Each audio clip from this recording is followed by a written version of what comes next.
Eh, bueno, yo conocí el trabajo de Norbert Elias gracias a Antanas Mockus, cuando fui alumno de él en la Universidad Nacional. Y pues este es uno de estos autores que Antanas nos enseñó en medio de ese fuerte eclecticismo intelectual que ha caracterizado a Antanas.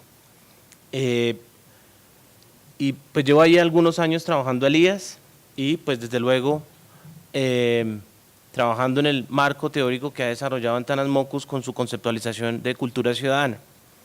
El trabajo que estoy haciendo en el doctorado en la Universidad Nacional tiene que ver con algunas ideas al respecto y voy a intentar exponerlas con algo de claridad.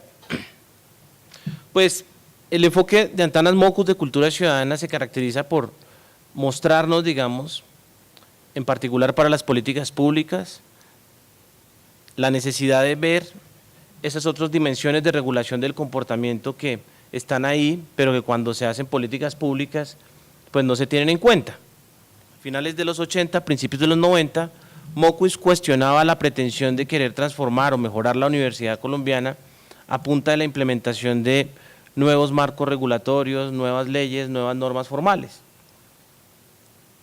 Buena parte de las discusiones sobre reformas educativas pues quedaban consignadas en decretos, normas formales. Antanas subrayaba la necesidad de observar las otras dimensiones de regulación del comportamiento porque pues podemos transformar las leyes, pero no con eso necesariamente transformamos pues la realidad. Buena parte de las cosas que hacemos no tienen tanto que ver con reglas formales, sino con reglas sociales o reglas morales. Por ejemplo, pues la gran mayoría de nosotros está aquí con ropa por pura regulación social. ¿Existe alguien en el auditorio que tomó la decisión de vestirse teniendo en cuenta las sanciones por exhibicionismo por andar en pelota en Bogotá? Pues puede que haya uno que otro abogado entusiasta, pero la mayoría de nosotros nos vestimos porque pues en nuestra sociedad pues uno se viste y de no vestirse pues uno estaría comportándose de manera pues transgresora.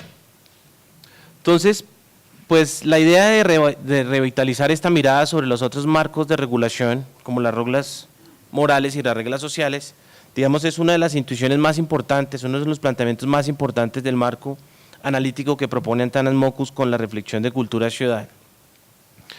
De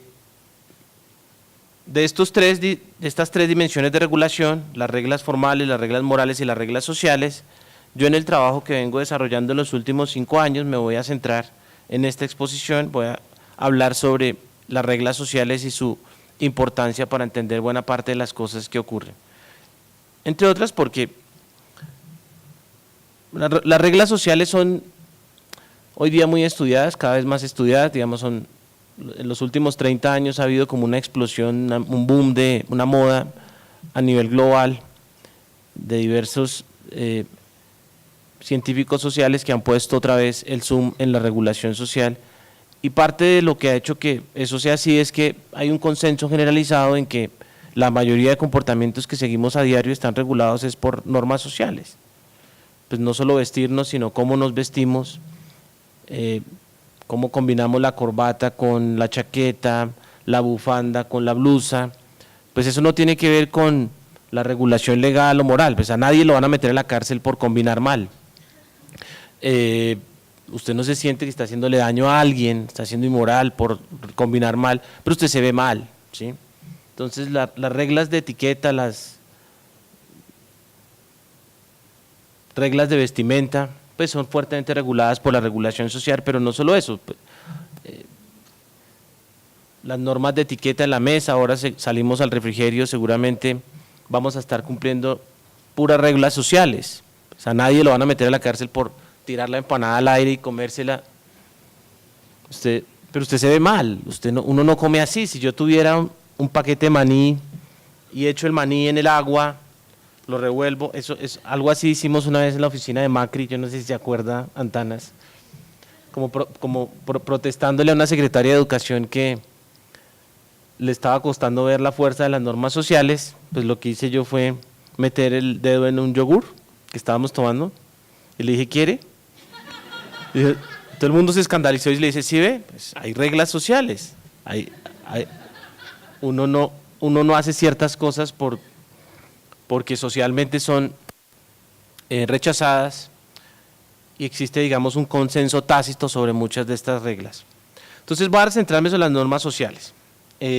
Una cosa también importante del marco teórico de Antanas es que desde sus inicios hace énfasis en el papel de las emociones en la regulación. Pues John Elster más adelante lo conocimos y pues nos muestra, digamos, que las reglas tienen emociones, pero desde muy temprano en el trabajo de Antanas, las reglas tienen sentido porque somos sujetos pues, que seguimos emociones, somos fuertemente regulados por emociones. Pero pues no solo es el temor a la sanción, al castigo legal, sino hay culpa y hay rechazo social o vergüenza, que es sobre lo que me voy a centrar. No voy a preguntar esto. Vamos a centrarnos sobre las normas sociales. Como les decía, hay una explosión, un boom a nivel global sobre la investigación en normas sociales y una filósofa, directora del Departamento de Filosofía de la Universidad de Pensilvania, Cristina Vicchieri, llamando la atención sobre este boom, sobre esta moda en la investigación sobre normas sociales, le preocupaba que no existiera una definición precisa sobre el concepto de norma social. Entonces arrancó un proyecto que culmina en el 2006 con la publicación de su libro que se llama La gramática de la sociedad, en donde propone, digamos, una definición de norma social.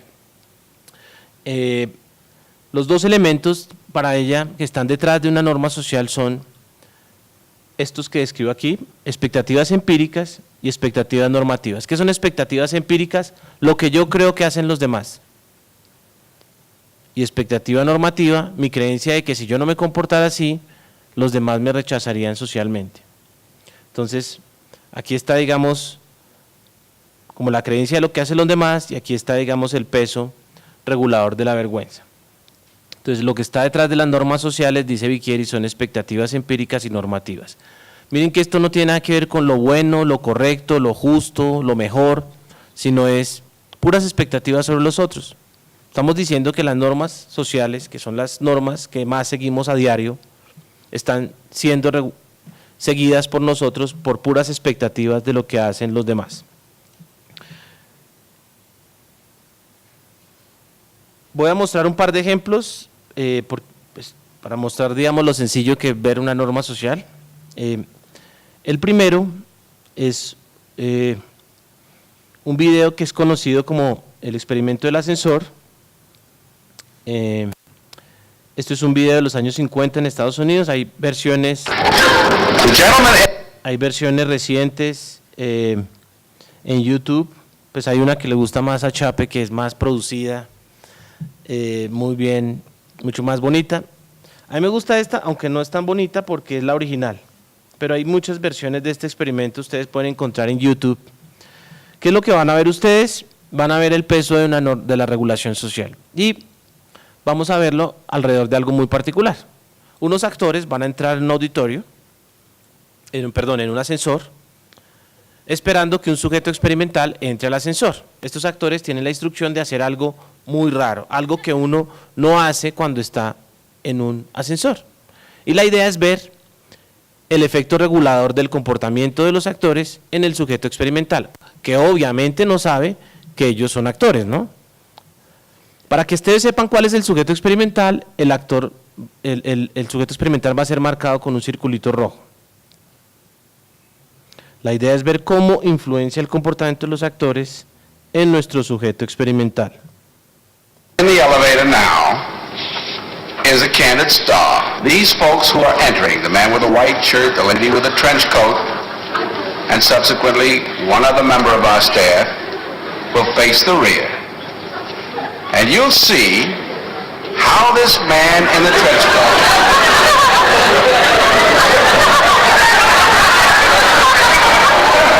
tries to maintain his individuality, but little by little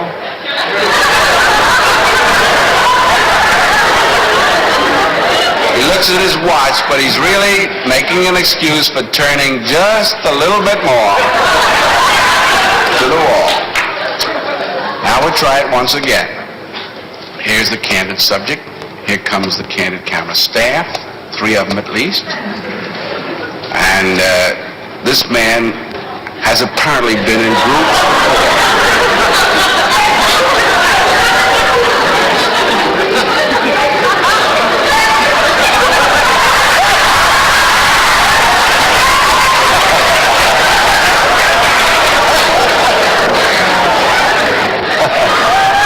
Here's a fella with his hat on in the elevator. First he makes a full turn to the rear and Charlie closes the door. A moment later, we'll open the door, everybody's changed positions.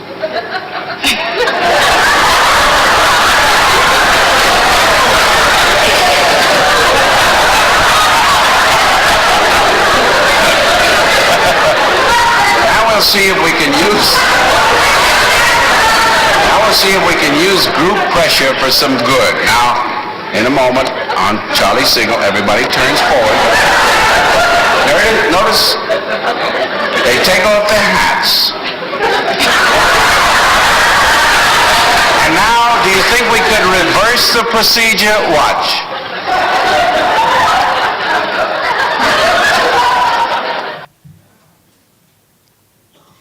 Ese es conocido como el experimento del ascensor.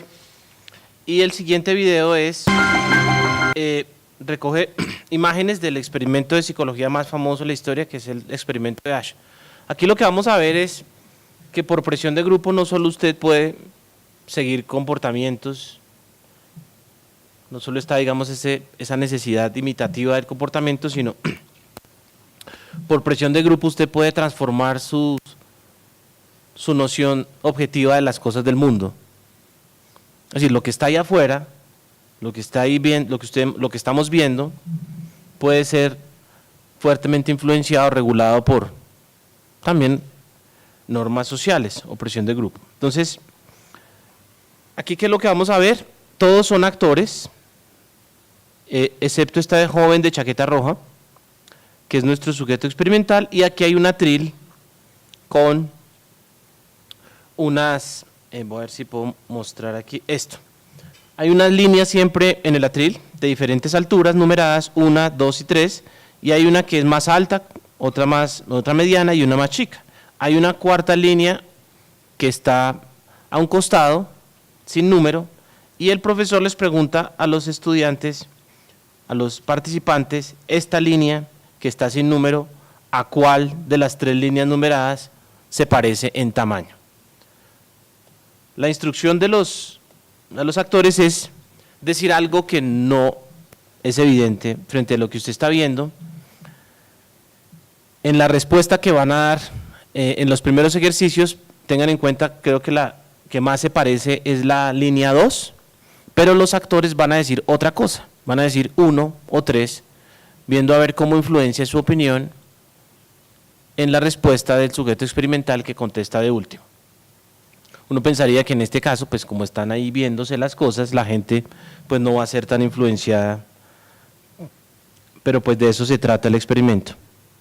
Entonces él les dice a los asistentes que este es un experimento sobre percepción visual, realmente eso todo es carreta, todos son actores, y este es un análisis sobre la percepción visual, sobre la norma social. The Asch experiment is one of psychology's oldest and most popular pieces of research. A volunteer is told that he's taking part in a visual perception test. What he doesn't know is that the other participants are actors, and he's the only person taking part in the real test, which is actually about group conformity. Please begin. The experiment you will be taking part in today involves the perception of line length. Your task will be simply to look at the line here on the left and indicate which of the 3 lines on the right is equal to it in length. So, for example, if you think The actors have been told to match the wrong lines. The volunteer will be monitored to see if he gives the correct answer or if he goes along with the opinion of the group and gives the wrong answer. In the first test, Entonces aquí recuerden, la respuesta correcta, pues uno aparentemente ve es 2, ¿no? los actores van a decir otra cosa, a ver qué influencia tiene esta opinión sobre el Correct sujeto answer experimental. is 2. One.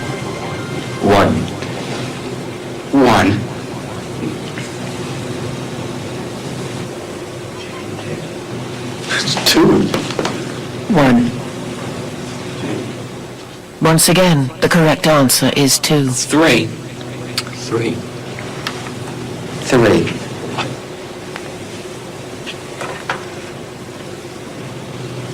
3. 3. The Ash experiment has been repeated many times, and the results have been supported again and again.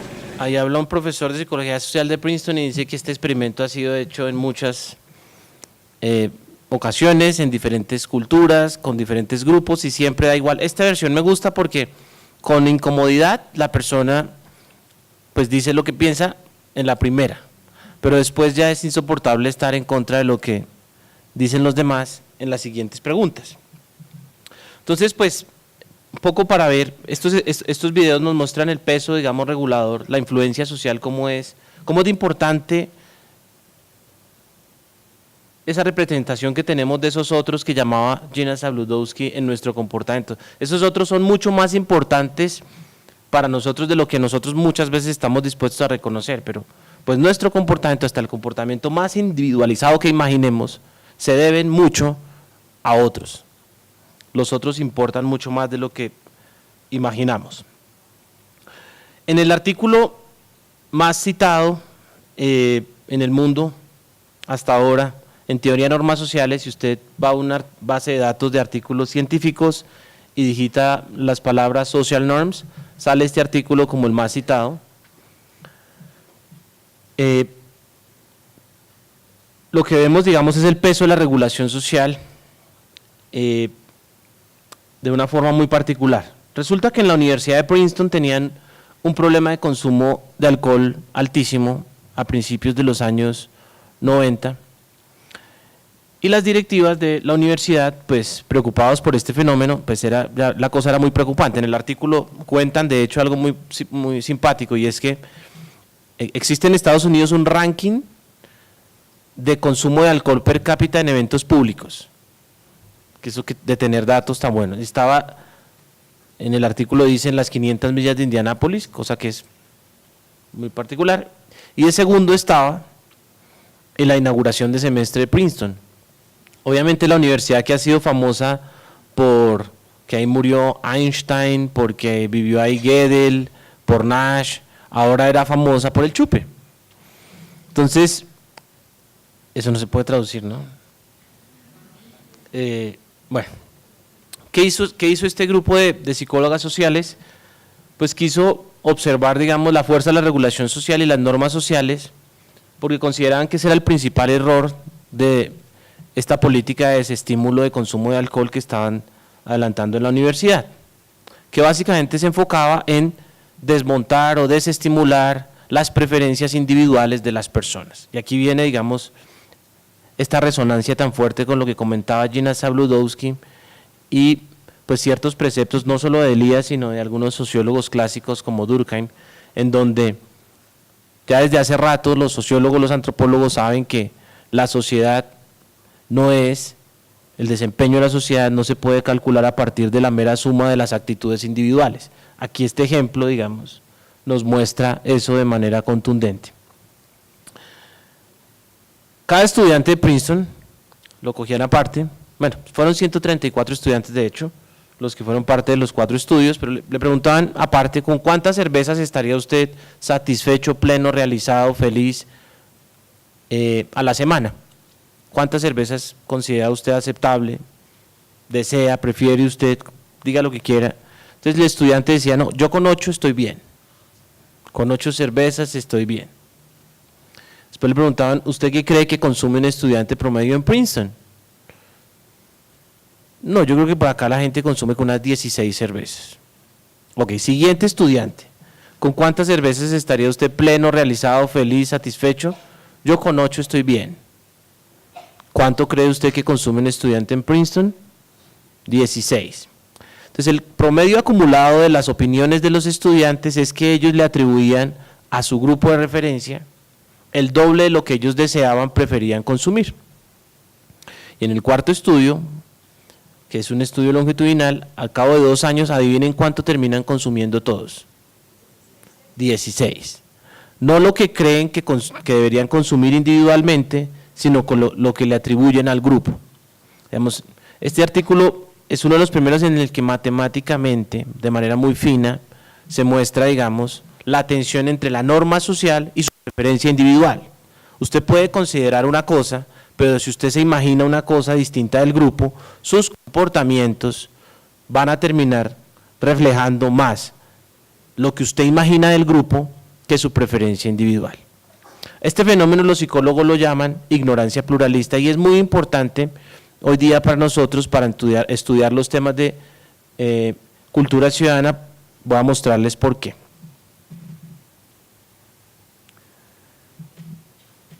Resulta que este es el indicador que mide el entusiasmo de reglas y normas entre los ciudadanos de diferentes ciudades que hemos aplicado la encuesta de cultura ciudadana. Entonces, como ustedes pueden dar, Cartagena tiene 94% de entusiasmo con la ley y las normas, y Estocolmo, capital de Suecia, tiene 64% de entusiasmo con la ley y las normas. Es decir, los suecos tienen un entusiasmo mucho más bajo con la ley y las normas que los cartageneros. Y en general el promedio nacional es 90%. Esto es muy extraño si uno tiene una teoría del comportamiento basada en actitudes individuales, ¿no?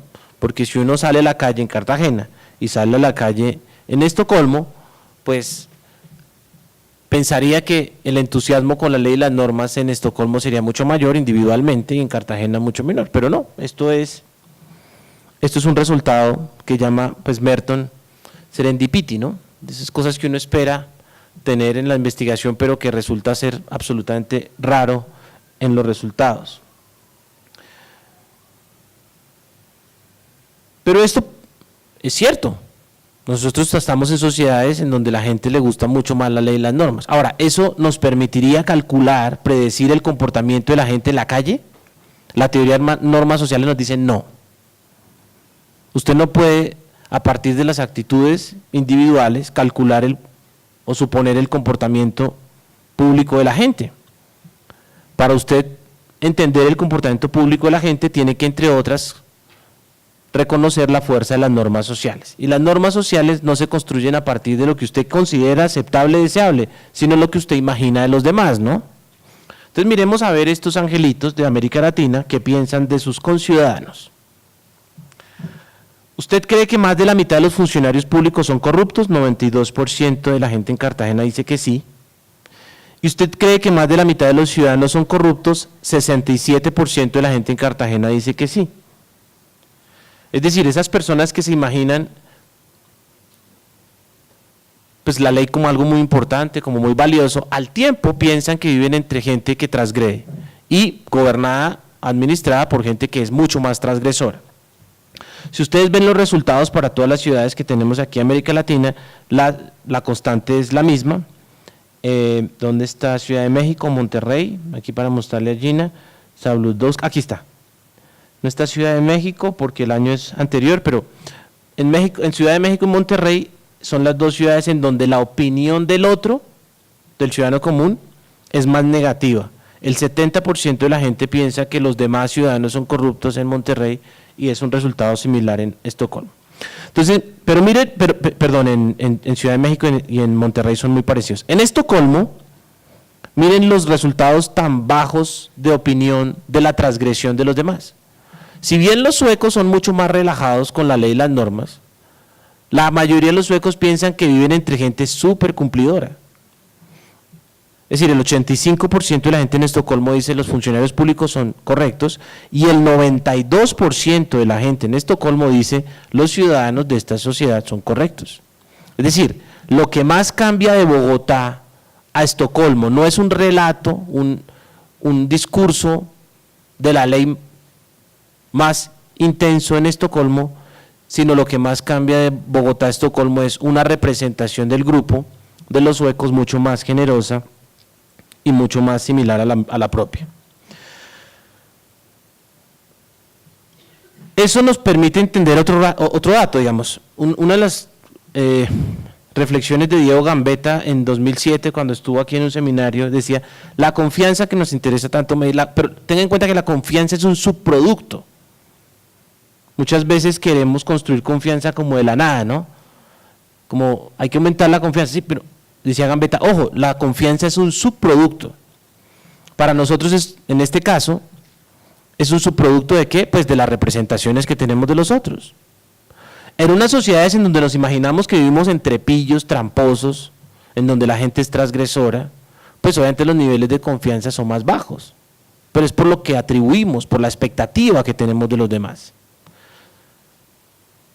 Algunas frases icónicas que describen la transgresión o el mal comportamiento en América Latina, pues está el famoso marica el último de Cartagena. Si usted se cola, marica el último. Es decir, como todos se van a colar, porque todos son tramposos, si yo no me colo, voy a ser tonto, ¿sí? Y el famoso, el que no tranza no avanza de México. Es decir, la norma social es la trampa, la transgresión. Entonces a mí no me toca de otra que, pues, plegarme. Una cosa importante, digamos, de las normas sociales, subrayamos aquí, digamos, entre lo que llamaba Vicchieri la expectativa normativa, que es el temor al rechazo de los demás, o lo que pues Mockus en el cuadro de emociones nos ha llamado como vergüenza, digamos. Para todos es claro que las normas sociales tienen que ver con la vergüenza, y de hecho para Elías la vergüenza es la emoción humana tal vez más importante y más clave para la sociabilidad.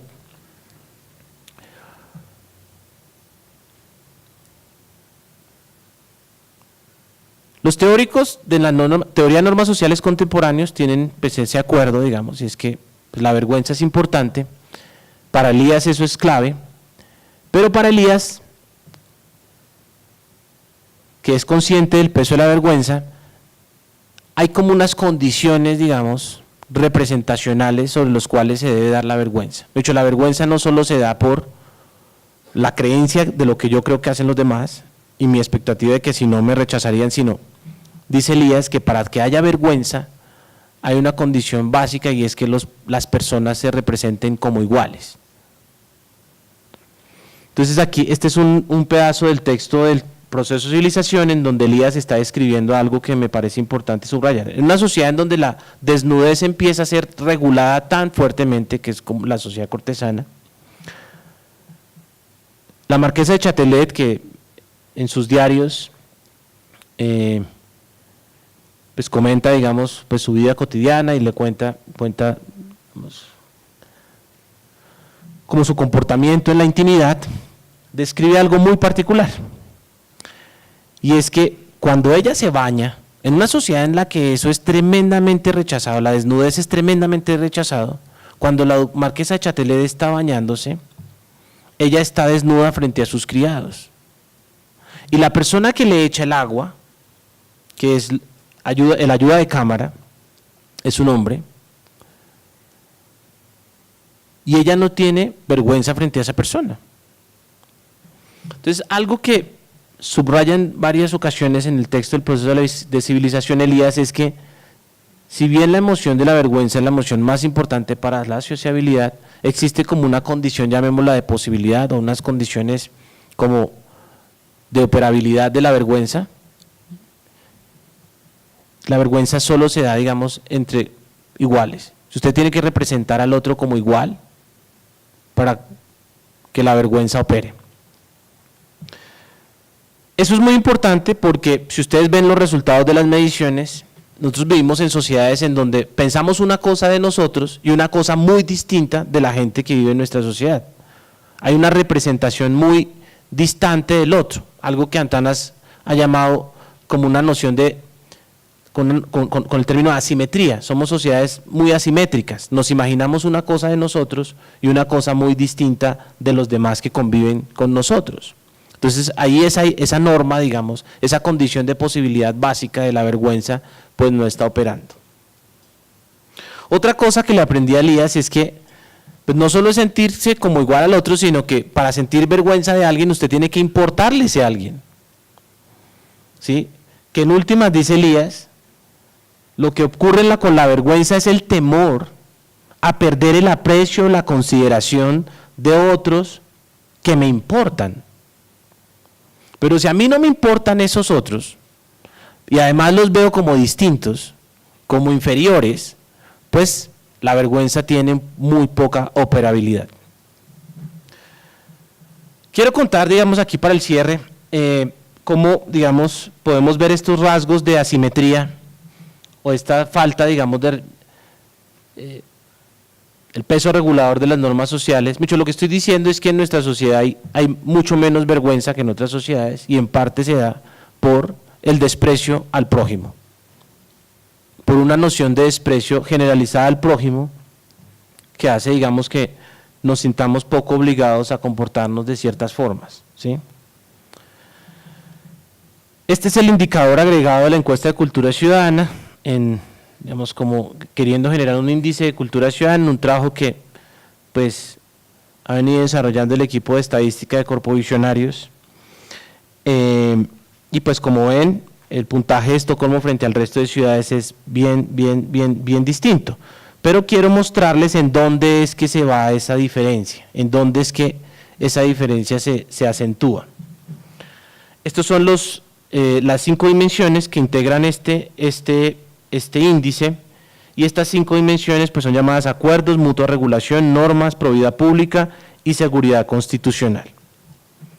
Entonces, por ejemplo, en mutua regulación, que es la disposición a llamarle la atención a otros, o la disposición a ejercer control social, miren que Bogotá, Cali y Medellín están mucho más altos que la ciudad de Estocolmo.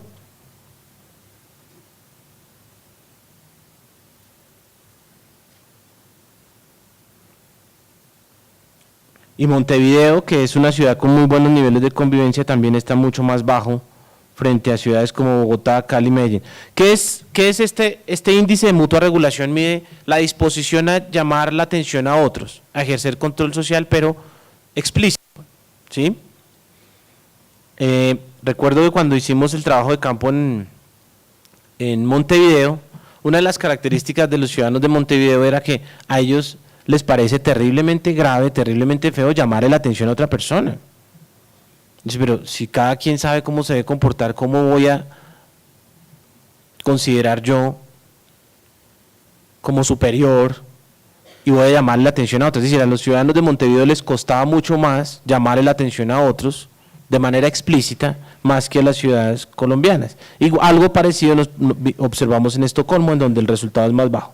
Entonces miren que en estos datos, por ejemplo, mutua regulación, el desempeño de ciudades colombianas es mucho más alto que Estocolmo, pero en donde está la diferencia más grande de Estocolmo es en estos dos de abajo, en lo que llamamos probidad pública y seguridad constitucional. ¿Qué es probidad pública? Tiene entre otras las preguntas relacionadas con qué piensa usted de los funcionarios públicos y qué piensa usted de los ciudadanos, mi representación sobre la corrupción o sobre la transgresión de los demás. Entonces, en ese índice, en esas preguntas que tienen que ver sobre la opinión de los demás y sobre sus niveles de respeto y sobre las normas, la diferencia entre Estocolmo y el resto de ciudades es muy grande, y en otra que es la de seguridad constitucional. ¿Qué es seguridad constitucional? Ahí están las preguntas relacionadas, por ejemplo, con tolerancia al linchamiento. Entonces hay una pregunta que dice, en su opinión, si los policías atrapan a los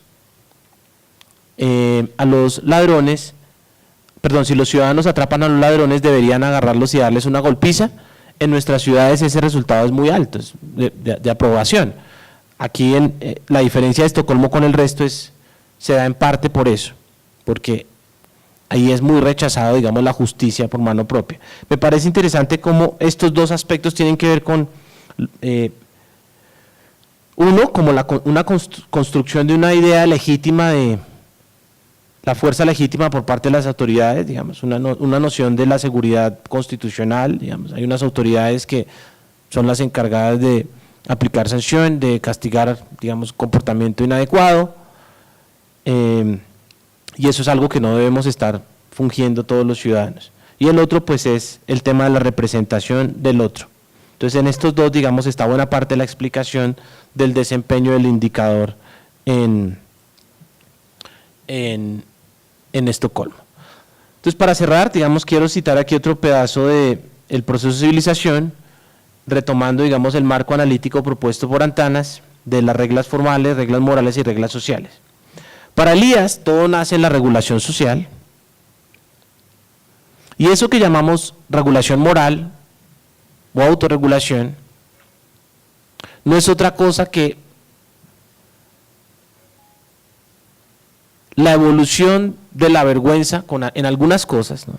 Algunos comportamientos que son regulados socialmente, por normas sociales, por vergüenza.